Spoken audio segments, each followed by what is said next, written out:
उत्तराखंड में यूसीसी आने वाला है, इसके बाद असम में भी यूसीसी आएगा, गुजरात में भी यूसीसी आएगा, उत्तर प्रदेश में भी यूसीसी आएगा, राजस्थान में भी आएगा, मध्य प्रदेश में भी आएगा।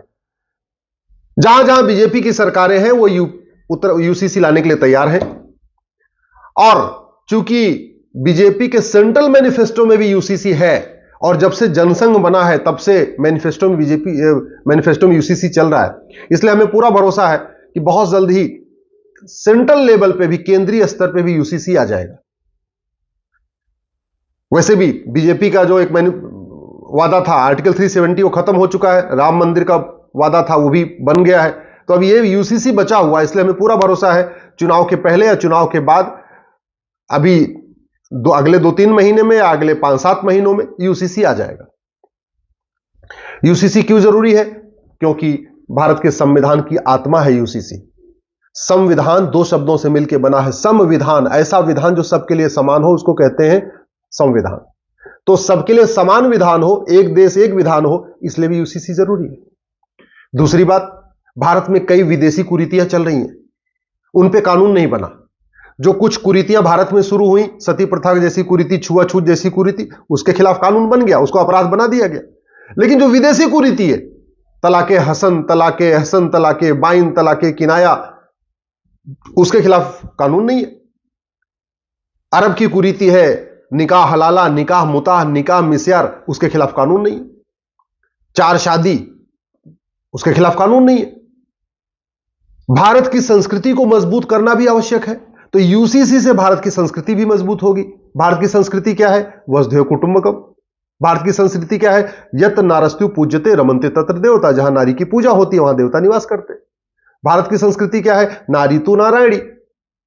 भारत की संस्कृति क्या है? सर्व मंगल मांगल्ये शिवे सर्वार्थ साधिके। तो यह भारत की संस्कृति को मजबूत करने के लिए भी एक देश एक विधान, एक देश एक कानून, यह बहुत आवश्यक है। अब यूसीसी का लाभ किसको मिलेगा इसको समझिए। यूसीसी आने से लड़के और लड़की की शादी की उम्र बराबर हो जाएगी, और सबकी, हिंदू जैन बौद्ध सिख की। अभी बाकी हिंदू जैन बौद्ध सिख में लड़कियों की शादी की उम्र 18 साल है, लेकिन मुस्लिम्स की जो शादी की उम्र 9 साल चल रही है। तो जब यूसीसी आएगा तो मुस्लिम बेटियों की भी शादी की उम्र 18 हो जाएगी, और हो सकता है कि बाद में सबकी, लड़के और लड़की के एक समान कर दिया जाए, 20 या 21 कर दिया जाए। मान लो 18 भी हो जाएगी तो कम से कम मुस्लिम बेटियां भी 12वीं पास कर लेंगी। बेटी पढ़ेगी, बेटी आगे बढ़ेगी, बेटी आगे बढ़ेगी, समाज आगे बढ़ेगा। जो हम कहते हैं ना पिछड़ापन है, मुसलमानों में बहुत पिछड़ापन है, वो पिछड़ापन तब दूर होगा जब यूसीसी लागू होगा, क्योंकि यूसीसी से लागू होते ही शादी की उम्र 18 हो जाएगी, तो बेटी भी कम से कम 12वीं पास कर लेगी। यूसीसी आएगा तो शादी का रजिस्ट्रेशन कंपलसरी हो जाएगा सबके लिए। जब सबका शादी का रजिस्ट्रेशन कंपलसरी हो जाएगा तो स्वाभाविक सी बात है सबको एक कानूनी दर्जा मिलेगा। कानूनी, जो हम कहते हैं ना कॉन्ट्रैक्ट मैरिज है, जब मन करो कॉन्ट्रैक्ट तोड़ दो। भाई हिंदू जैन बौद्ध सिख में शादी एक पवित्र बंधन होता है, लेकिन मुस्लिम्स में जो शादी है, निकाह है, वो कॉन्ट्रैक्ट है। और कॉन्ट्रैक्ट मतलब ठेका हो रखा है, ठेका तो कभी भी आप तोड़ सकते हो। तो जब शादी का रजिस्ट्रेशन हो जाएगा तो जो कॉन्ट्रैक्ट है वो परमानेंट हो जाएगा। अभी वो कॉन्ट्रैक्ट टेम्परेरी होता है, जब मन करो तोड़ो। जब रजिस्ट्रेशन हो जाएगा तो स्वाभाविक सी बात है तोड़ने के पहले आपको बहुत सोचना पड़ेगा। तो फायदा क्या किसको हुआ? मुस्लिम बेटियों को। और मुस्लिम बेटियों को क्यों? जब यूसीसी आएगा तो जब बेटी खुश होगी तो बेटी के माता पिता भी खुश होंगे, बेटी के भाई भाभी भी खुश होंगे, सारे परिवार खुश होगा। तो फायदा किसको मिला? सबसे ज्यादा यूसीसी का फायदा किसको हुआ? हमारे मुस्लिम भाइयों को, मुस्लिम परिवार को। यूसीसी आएगा तो ग्राउंड्स ऑफ डिवोर्स और प्रोसीजर ऑफ डिवोर्स कॉमन हो जाएगा। ग्राउंड्स ऑफ डिवोर्स का मतलब किस किस आधार पर तलाक हो सकता है। अगर नपुंसकता के आधार पर डिवोर्स हो सकता है तो सबका होगा। बाझपन के आधार पर डिवोर्स हो सकता है तो सबका होगा। किसी और कोढ़ होने पे या किसी और बीमारी के आधार पर डिवोर्स हो सकता है तो सबका होगा। अगर 10 साल से गायब है या पता नहीं चल रहा है उस आधार पर डिवोर्स होगा तो सबका होगा। जो भी ग्राउंड्स ऑफ डिवोर्स होगा कॉमन होगा। अगर क्रुएल्टी के आधार पे होगा, मारपीट के आधार पे होगा, जैसे भी होगा तो ग्राउंड कॉमन हो जाएगा। तो याद रखिए हिंदू जैन बौद्ध सिख में पहले ग्राउंड्स ऑफ डिवोर्स कॉमन है। फायदा किसको हुआ? हमारी मुस्लिम बेटी को। ऐसे ही यूसीसी आएगा तो प्रोसीजर ऑफ डिवोर्स कॉमन हो जाएगा। सबका डिवोर्स, सबका तलाक कोर्ट के जरिए होगा। हिंदू जैन बौद्ध सिख में जो डिवोर्स होता है वो कोर्ट के जरिए ही होता है, बाहर कोई डिवोर्स नहीं होता। पति पत्नी दोनों सहमत हैं, दोनों पक्षों के माता पिता सहमत हैं, तब भी कोर्ट जाना ही पड़ेगा। गड़बड़ कहां हो रही है, दिक्कत कहां है? हमारी मुस्लिम बेटियों के साथ। ट्रिपल तलाक भले खत्म हो गया, लेकिन तलाक हसन आज भी चल रहा है, तलाक एहसन आज भी चल रहा है, तलाक बाइन आज भी चल रहा है, तलाक किनाया आज भी चल रहा है। और ये जो 4 तरीके के तलाक चल रहे हैं ट्रिपल तलाक खत्म होने के बावजूद, ये भी एक तरफा है। इसमें भी कोई रिस्पॉन्सिबिलिटी नहीं, कोई अकाउंटेबिलिटी नहीं, कोई बैठक नहीं, कोई आपस में बातचीत नहीं। 3 बार चिट्ठी लिख दो, हो गया डिवोर्स। 3 बार ईमेल कर दो, हो गया डिवोर्स। 3 बार एसएमएस भेज दो, हो गया डिवोर्स। 3 बार कुरियर भेज दो, हो गया डिवोर्स। ऐसे ऐसे केसेस चल रहे हैं। कितनी बार नोएडा में हुआ है, आपके कर्नाटक में हुआ है, हर राज्य में हो रहा है। तो यूसीसी आएगा तो जितने एक्स्ट्रा जुडिशियल डिवोर्स हैं, जो कोर्ट के बाहर जितने भी डिवोर्स होते हैं, ये सब बंद हो जाएंगे और सबका कोर्ट के जरिए होगा। यूसीसी आएगा तो कूलिंग पीरियड भी सबका एक समान हो जाएगा। कूलिंग पीरियड क्या कहते हैं? जहां पति पत्नी दोनों तैयार हैं, माता पिता दोनों तैयार हैं, बोले हमको तो भाई अलग अलग रहना है, तो कोर्ट कहती भाई थोड़ा थम जाओ, थोड़ा ठंडे दिमाग से सोच लो, उसके बाद आओ। तो हिंदुओं के लिए कूलिंग पीरियड 6 महीने का है। यानी अगर हिंदू में दोनों पक्ष, हिंदू जैन बौद्ध सिख में दोनों पक्ष तैयार हो गए भाई हमको डिवोर्स लेना है और कोर्ट में एप्लीकेशन दिया, तो जज साहब कहेंगे साहब एक काम करो, पहले 6 महीने ठंडे दिमाग से सोचो, 6 महीने बाद आना। लेकिन क्रिश्चियन में जो कूलिंग पीरियड है 2 साल का है। अगर भाई दोनों पक्ष तैयार हैं, अलग होना ही चाहते हैं, तो 2 साल क्यों वेट करना? फिर तो 6 महीने में उनका भी होना चाहिए। तो यूसीसी आएगा तो ये कूलिंग पीरियड भी एक समान हो जाएगा। तो फायदा किसको मिला? हमारे क्रिश्चियन बेटियों को। यूसीसी आएगा तो गुजारा भत्ता सबको मिलेगा, मेंटेनेंस सबको मिलेगा। हिंदू जैन बौद्ध सिख में मेंटेनेंस मिलता है, लेकिन हमारी मुस्लिम बेटियों को कोई मेंटेनेंस नहीं मिलता। 3 महीने मेहर की रकम में 3 महीने का कुछ खर्चा मिल जाता है। कोई बच्चा है तो उसको दूध पीने का खर्चा हो जाता है। अभी यहां नोएडा में हुआ है, 15,000 रुपए पेटीएम कर दिया, बोले मां का खर्चा 5,000 रुपए हर महीने के हिसाब से। 2,000 रुपए बच्चे को भेज दिया पेटीएम पे ही, बोले दूध पीने का खर्चा। आप सोचिए जरा, जहां इतना महंगा दूध है, बच्चा 3 महीने में केवल 2,000 रुपए का दूध पिएगा।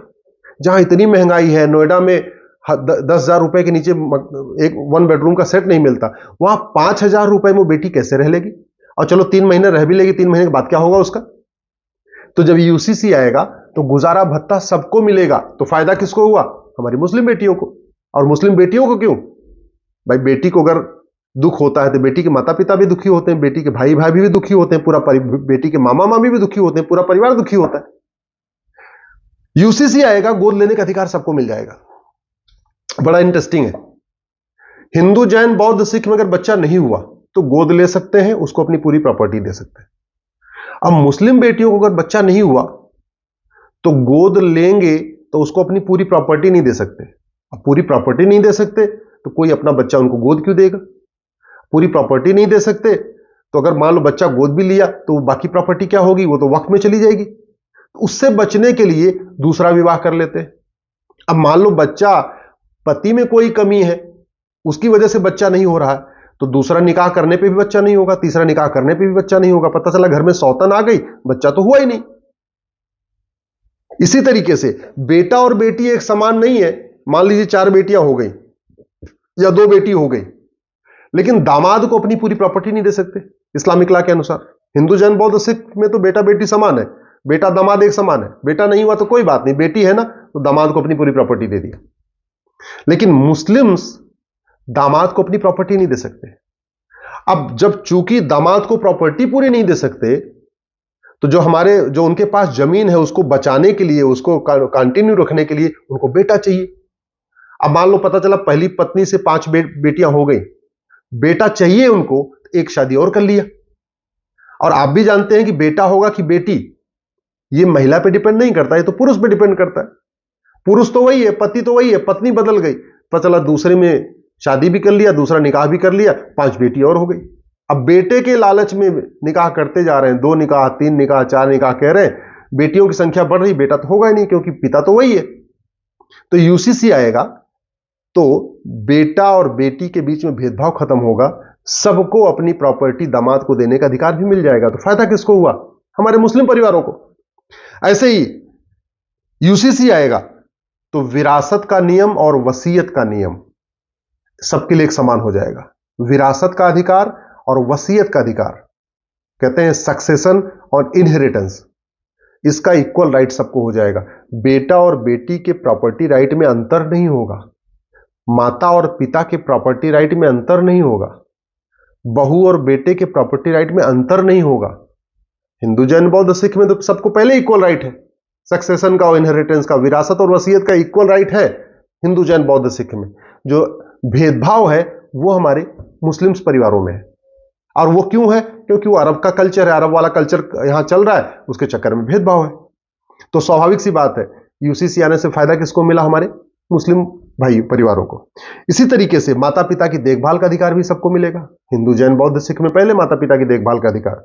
जो दिक्कत हो रही है हमारी मुस्लिम बेटियों को, अगर उनके भाई नहीं है तो भी उनको अपनी माता पिता की देखभाल का अधिकार नहीं है।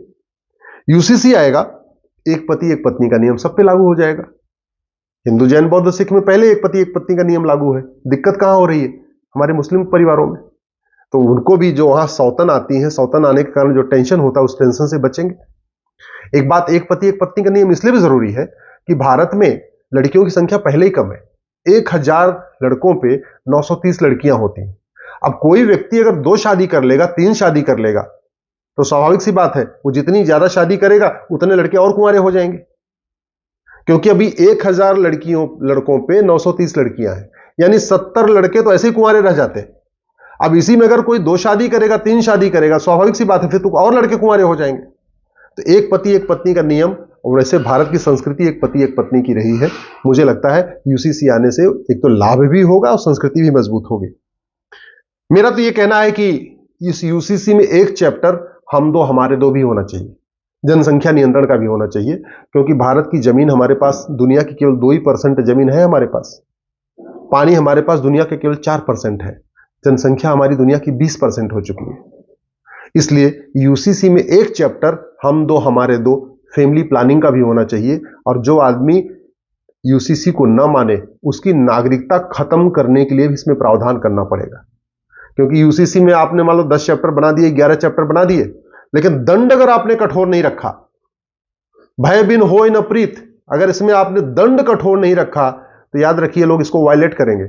इसलिए मैं ये कहता हूं कि जो आदमी यूसीसी न माने उसकी सिटीजनशिप खत्म कर दीजिए, इसमें प्रावधान रखिए। हम दो हमारे दो कंपलसरी कर दीजिए, मानना ही पड़ेगा। अब हम दो हमारे दो आएगा तो भी जानते किसको फायदा होगा? सबसे ज्यादा फायदा हमारी मुस्लिम बेटियों को होगा, मुस्लिम परिवारों को होगा। क्योंकि हिंदू जैन बौद्ध सिख में लगभग सब लोग हम दो हमारे दो फॉलो कर रहे हैं। जो ज्यादा बच्चे हो रहे हैं जिसके कारण गरीबी बढ़ रही है वो है हमारे मुस्लिम परिवारों में। तो जब उनको भय रहेगा कि भैया अगर हमने 2 से ज्यादा बच्चे पैदा किए हमारी सिटीजनशिप खत्म हो जाएगी, हमारी नागरिकता खत्म हो जाएगी, तो वो भी इसको फॉलो करेंगे। और मैं गारंटी के साथ कहता हूं एक बार कठोर यूसीसी लागू हो जाए, कठोर मैं शब्द इसलिए कह रहा हूं, दंड कठोर हो, यूसीसी न मानने पे कम से कम 10 से 20 साल की सजा हो, यूसीसी न मानने पे नागरिकता खत्म करने का प्रावधान हो।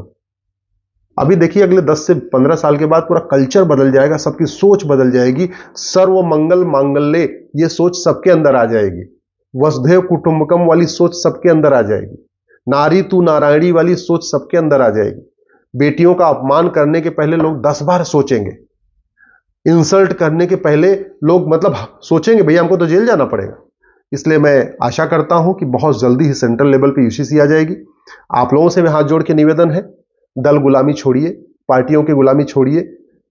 अच्छा कानून बनेगा, अच्छा समाज बनेगा, अच्छा समाज बनेगा तो आपके आने वाली पीढ़ियों को अच्छा माहौल मिलेगा। नहीं तो देखते देखते दुर्योधन का ननिहाल गंधार अफगानिस्तान बन गया, देखते देखते राजा भरत का ननिहाल कैकेय पाकिस्तान बन गया, देखते देखते आप देख लीजिए बांग्लादेश की क्या हालत है, वो भी भारत का पार्ट था। भारत के कितने टुकड़े हो चुके हैं आपको भी पता है। तो भारत की संस्कृति बचे, भारत की सभ्यता आगे बढ़े और सभी बहन बेटियों को एक समान अधिकार मिले, इसके लिए यूसीसी जरूरी है। लेकिन आप सबको आवाज उठाना पड़ेगा और आवाज उठाने का एक ही तरीका है, बार बार सड़क पे उतर नहीं सकते। सोशल मीडिया को यूज करिए, 5000 फेसबुक फ्रेंड बनाइए और ऐसे विषयों को अपने फेसबुक पे जरूर डालिए। जय हिंद, जय भारत।